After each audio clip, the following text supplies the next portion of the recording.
თიებო ყოვლად ბრწყინვალეო, მადიდებელთა შენთან ფარველო და შესავედრებელო მოსავთა და მგალობელთა შენთაო, ნეტარო საბა, დაგვიფარენ განსაცდელისაგან. ამინ. დღეს ახალი სტილით 18 დეკემბერს წმინდა მართლმადიდებელი სამოციქულო ეკლესია მოიხსენიებს ღირს საბა განწმენდილს, წმინდა მოწამე ანასტასის, ღირს კირიონ ბერსა და მის ძმას ზაქარიას.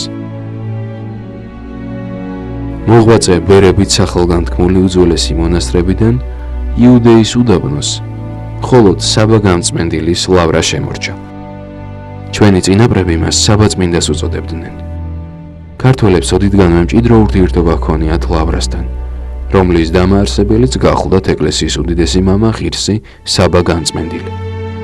მე-5 საუკუნეში კაპადოკიაში დაიბადა წმინდა საბა. მე-17 წლისა ბერეთში დგა.